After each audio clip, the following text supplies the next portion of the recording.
welcome to my presentation on continued fractions. This will be a two-part series because there's quite a bit to cover about continued fractions. This is the first half out of two videos. The first bit, I will focus on what exactly they are and how they could be created. In the second bit, I'll talk about how continued fractions are useful in a wide variety of mathematics, especially in number theory. So let's kick things off with their definition. What exactly are continued fractions? Well, I could give you a simple phrase. They're just a stacked fraction. It's not entirely clear on its own what a stacked fraction really means. This is why I'll show you an example. Let me tell you what is not a continued fraction first. What is not a continued fraction is simply adding together fractions, okay? Because if you add together fractions, you are not in Math Society, you are instead back in primary school. We are not in primary school. Thank you. But we are not in primary school, we are in Math Society. This is what I mean when we say continued fractions. It's quite a mouthful to say. For now, we'll say it is 2 plus 1 over 1 plus 1 over 3 plus 1 over 1 plus 1 over 4. And the reason why it's stacked is because if you look at the denominators of each fraction, you get another continued fraction. If you cover this, that's a continued fraction. If you cover all of this, it's another continued fraction. And you get another continued fraction when you cover up the numerators. I'll refer to these numbers that are numerators, the numerators, and I'll refer to these terms separated by plus signs as coefficients for the rest of the presentation. All right, now just to get a better sense of what really are continued fractions, let's play a game. Is this a continued fraction? Now put hands up if yes, and put hands up if no. So hands up if you think this is a continued fraction. Okay, most of you. And hands up if not. All right, congratulations everyone. It is a continued fraction. It's an infinite continued fraction because it keeps going on forever and ever. Now, this one. Is this a continued fraction? Hands up if yes. Interesting. And hands up if not. All right, it's not a continued fraction. It is actually a nested product. They're interesting in their own right, but there must be plus signs or sometimes minus signs in some rare cases between the coefficients and the numerators. All right, and finally, is this a continued fraction? Hands up if yes. Hands up if not. Okay, most of you got this one. This is a continued fraction. The terms themselves don't have to be numbers. The nested structure stays the same. And in fact, this continued fraction is known as a functional continued fraction because most of the coefficients and numerators are actually functions. I won't cover a whole lot about functional continued fractions, and I'll mainly focus on another kind of continued fraction known as numeric continued fractions. So as you can tell from these examples, there are many types of continued fractions. I'll focus on numerical continued fractions. You can classify them in various ways. What are the values of their numerators? How many terms are in a continued fraction? And what are the properties of the continued fraction? And I'll go through each of these classifications one by one, starting off with simple versus general continued fractions. Simple continued fractions are where the numerators of each stacked fraction are 1, and exactly 1. There cannot be anything else. This is why the general form of a simple continued fraction could be a0 plus 1 over a1 plus 1 over a2 plus 1 over a3 and so on. They could be finite, they could be infinite. The only constraint is the numerators are 1. Keep that in the back of your mind. General continued fractions are where the numerators can be any number. And if you see on the right, I now introduce an extra term, b1, b2, b3. They could be 1. In fact, simple continued fractions are a type of general continued fractions, but b1 could be, for example, 0.5. This could be 2.3. And in fact, funnily enough, a0, a1, a2, b1, b2, b3, and so on, they could themselves be fractions, although it is rarer to see in practice. We'll mainly focus on whole numbers for now. All right. Now, I'll prefer using the simple continued fraction general form because the properties there are a little bit nicer and more applicable to my presentation. However, general continued fractions will show up in surprising ways too. Now, you can see from those previous slides, as you can see from here, writing this out is a mouthful. When I say these continued fractions, you notice it is quite a mouthful for me to say. So that's why mathematicians have come up with alternate notation for continued fractions. So let me introduce you to some of them, and I'll tell you which ones I'm going to use during the presentation. The first one is the hanging plus notation. It's kind of like that primary school concept where you have the pluses in one line, except the pluses haven't shifted to the bottom, not up here, down in the denominator. And this means B0 plus B1 over A1 plus B2 over A2, and so on, so on, so on. And as you can see, it was actually famously used by Hardy and Ramanujan, who you guys might have heard before, because they actually did quite a lot of work in continued fractions. All right, the next notation is the bracketed notation. This is the more modern notation, and those who study computer science will notice that this looks a lot like a Python list. It is intentional because continued fractions, as I'll tell you in the second part of the series, they are actually used extensively in computer science. And some authors may replace the semicolon with the colon, but I chose this notation because it's partly inspired by Wolfram Alpha's way of writing out continued fractions. And by the way, you may notice that there's no B0, B1, B2, B3. That's because it's only for simple continued fractions. Nevertheless, it's the most compact and concise way of writing out continued fractions. Finally, you have the Gaussian notation. You guys must have heard about Gauss, right? Exactly. He also did a lot of work in continued fractions. Therefore, he came up with his own notation. You see that little k right here? This is inspired from the sigma notation you guys might have seen before. This k stands for Kettenbruch. Sorry for my German spelling, any German speakers in here. This is a German word that means continued fraction, obviously. And those all mean the same thing as the vertical continued fraction notation, A0 plus B1 over A1 plus B2 over A2. All right. So does everything make sense so far? Nice. Now let's explore another type of continued fractions in more detail. Finite continued fractions. It's back. Yeah. All right. I've talked about what the continued fractions are, right? But they seem quite weird and isolated and almost foreign. Let's see how we actually get them in the first place. Here's a step-by-step algorithm. Again, note my deliberate use of another computer science term, because again, it's got quite a lot of use in computer science, but it's also got quite a lot of use in maths. You are given a fraction a over b for a bigger than b. This is the definition of an improper fraction. That's the thing we have to note. And we can generate them like this. The first two steps aim to convert this fraction into a mixed number. For example, you can write 7 over 5 as 1 plus 2 over 5. Okay? That's what those two steps do. And you see these weird brackets? Those just mean floor of. For example, the floor of a over b. And that just gets the largest integer less than or equal to a over b. And this just finds the remaining part. So like the fraction part of the mixed fraction. But it doesn't stop there, right? We can keep going from this. How are we going to continue? We'll take the reciprocal of the remaining fraction. So back to my example, you have 1 plus 2 over 5. You turn a 2 over 5 into a 5 over 2 by taking the reciprocal of it. And notice you get another fraction greater than 1, another improper fraction. And you know what this means? This means, after writing out the original fraction as its floor plus 1 over the new fraction you get, you can then repeat this process over and over again, and you stop until this gets a whole number. I'll explain why in a moment. And then you have officially written down a simple improper fraction as a continued fraction.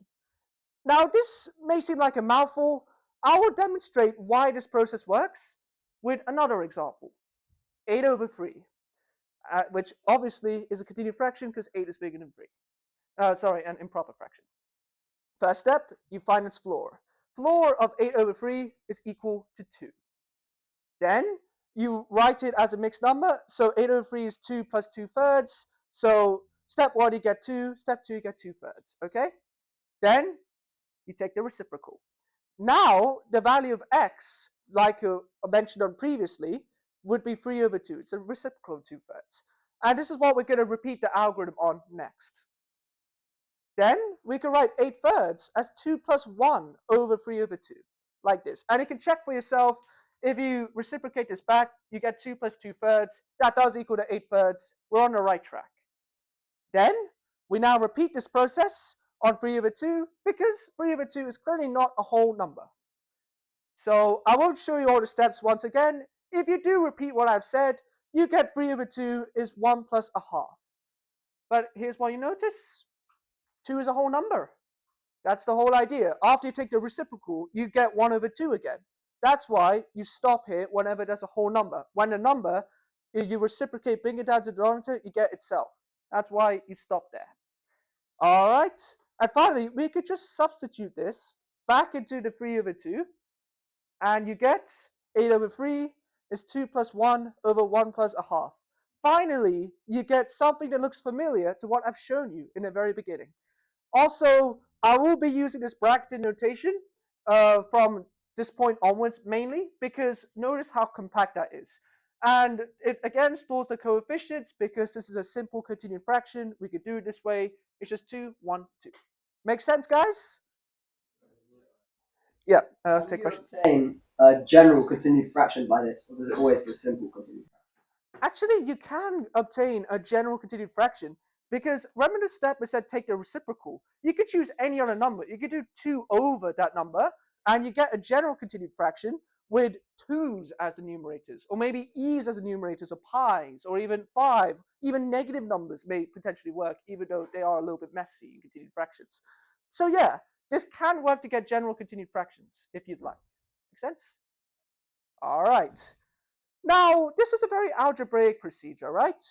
Those of you who don't really like algebra that much, don't worry. I hope you like geometry because I got something for you. Here is a geometric way of deriving a simple continued fraction for 8/3. We start off with a rectangle.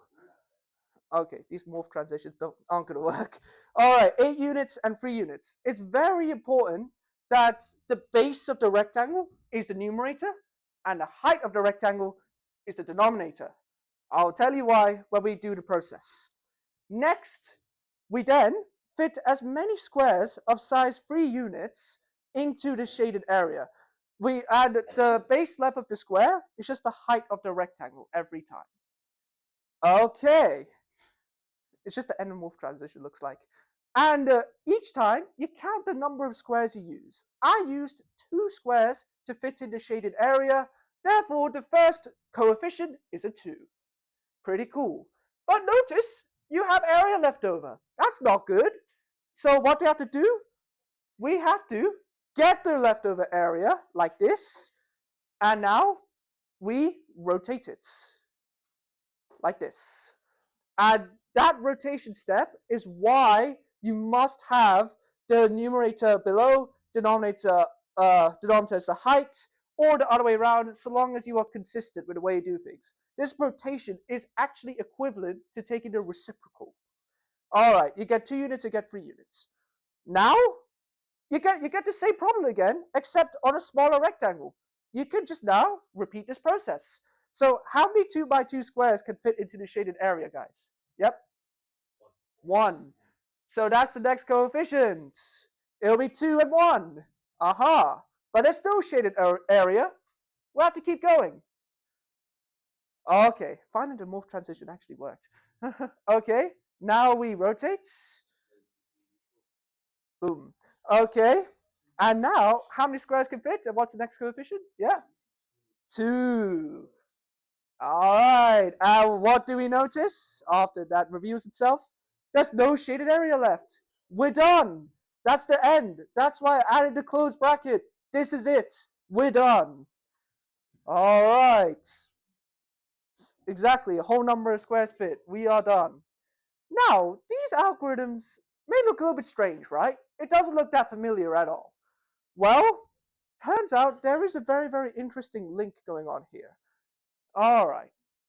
This is Euclid's algorithm right here. I won't go into what exactly it is. The point is it just calculates the greatest common divisor of two numbers, in this case 8 and 3, just like in the previous example, and really, really quickly. It writes 8 as 2 times 3 plus 2, then you repeat this process on the quotient and the remainder each time until you get a remainder of 0. And that's at that number over there, which is the final quotient you use, or the not the final quotient, yeah, final quotient slash the final non-zero remainder. That is actually the greatest common divisor of 8 and 3. Okay, but there's a pattern here. Notice that I deliberately bolded these coefficients. What do you notice about the coefficients in bold? Hands up. Exactly. Well done, guys. They are all the coefficients of continued fractions. Whoa. And turns out this is always true. I could give you any two, I could give you any improper fraction, and no matter what you do, when you do GCD algorithm, the the quotients you get, there will always be the coefficients of the continued fraction. Here's why. It's because they're just the same algorithm written in different places. They're written in different ways. And by extension, this also works for non-improper fractions, the reduced fractions, because you could write a over b as 1 over b over a. That's just equivalent to just swapping the numbers around, and you can start a continued fraction process from there. And fun fact, you add an extra 0 as the first term. That's kind of what it means. Just to see why they exactly are the same, well, it's because if you take the floor of a over b, that is essentially figure out the quotient when you divide 8 by 3, so you figure out the bold coefficient. And when you figure out a over b minus the floor of a over b, you just figure out the remainder term over the quotient, over the divisor, sorry. And when you take the reciprocal, you just write those numbers the other way around. You write them as 3, 2 instead of 2, 3. And then now you just repeat this process. So from 8 to 3, you get 2 and 3, which then converts into 3 and 2. You do 3 and 2, get the quotient, you get 1, get the remaining fraction, you get 1/2. Swap them around, 2 and 1, repeat this, and that's why they are always the same. And just one final note on finite continued fractions. This is the reason why all rational numbers have a finite continued fraction. They will always terminate because of Euclid's greatest common divisor algorithm. It's a deterministic algorithm. That's the key property. But what that means is that it may have seemed obvious from the very start, all irrational numbers have an infinite continued fraction, which is what I find so cool about this. And this is kind of foreshadowing a major use of continued fractions that I'll emphasize in part 2. All right, another one. Periodic continued fractions. We are now looking at a special type of infinite continued fraction. Let's go on.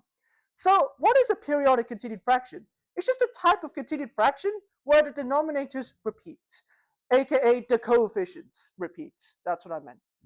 And here's the formal definition.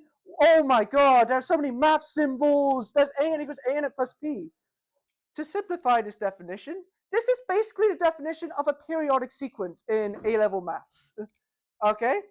And what this I means is that this acts as the offset. When does the repeating pattern actually start? Not all periodic continued fractions repeat from A0 onwards. They actually might repeat from A3 onwards, as you see in a bunch of examples. Okay, and P stands for the period. It's how long the repeating part is. And this bottom line over here, A of n equals A of n plus B, that just defines the periodicity. Note that this just means there exists an offset, there exists a period, such that for all n greater than an offset, aka the period applies, it is periodic. That makes sense.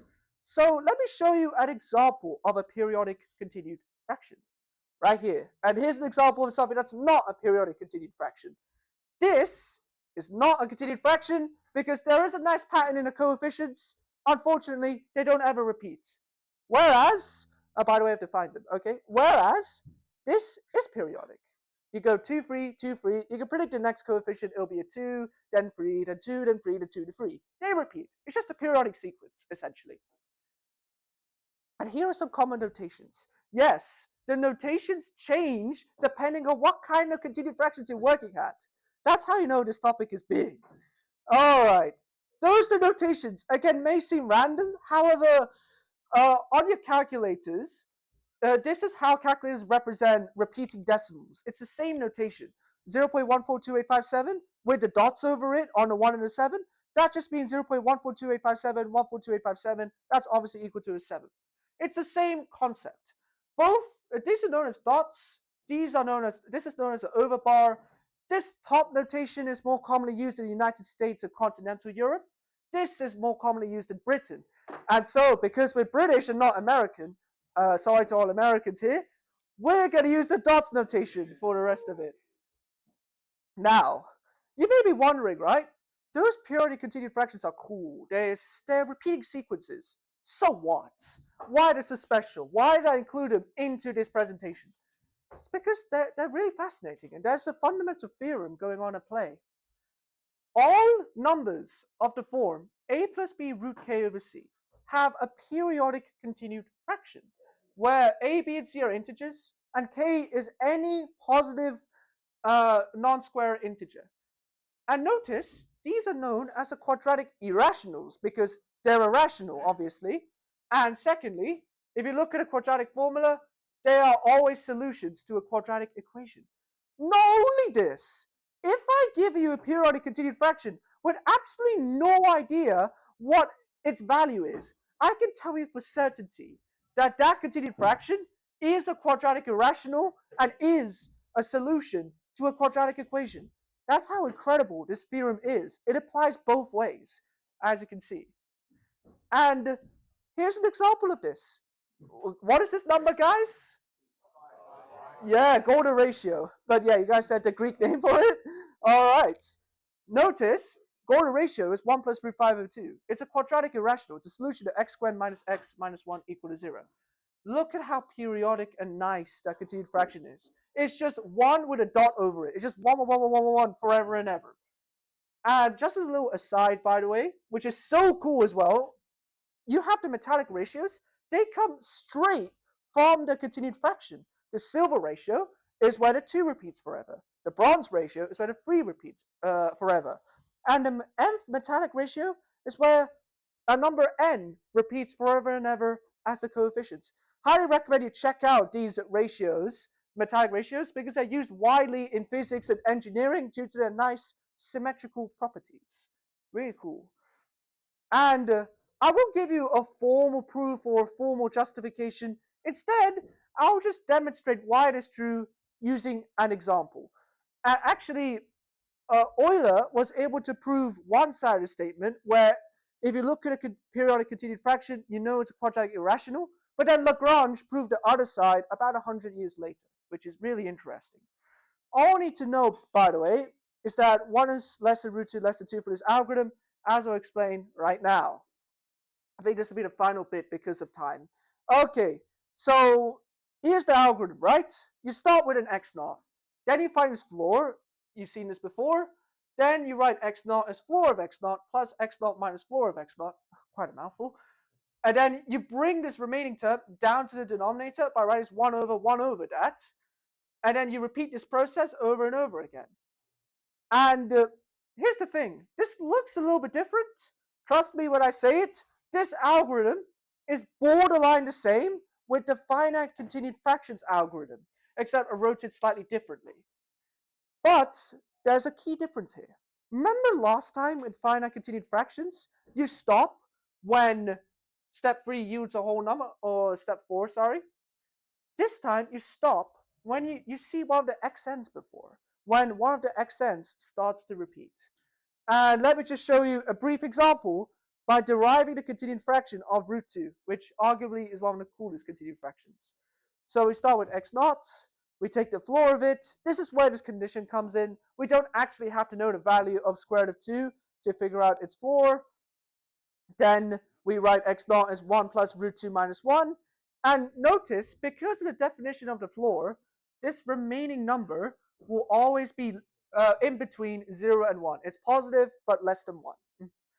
That means we can bring it down to the denominator like this. 1 over root 2 minus 1. And over here, if you see on this side, I have rationalized the denominator, partly because to get the number back into the form of a quadratic irrational. And that value in the denominator, root 2 plus 1, that's our x1. Here we go. So now we repeat this over and over again. The floor of it is 2 this time. You get the same remaining term, etc. And you write root 2 plus 1 as 2 plus 1 over root 2 plus 1. If I substitute this back into the expression for root 2, I get this. 1 plus 1 over 2 plus 1 over root 2 plus 1. Our new x2. And finally, because this is our new x2, notice that it was the same as x1, which is also root 2 plus 1. This means we stop here. And x1 is equal to x2. And from here, we can identify the offset, which is just the lower number, and the period, which is just the difference between 2 minus 1, which is 1. And therefore, we know it's the 2 part that's repeating. Root 2 is 1, 2, and so on, so on. 1 plus 1 over 2 plus 1 over 2 plus 1 over 2. That's it. That's it for now.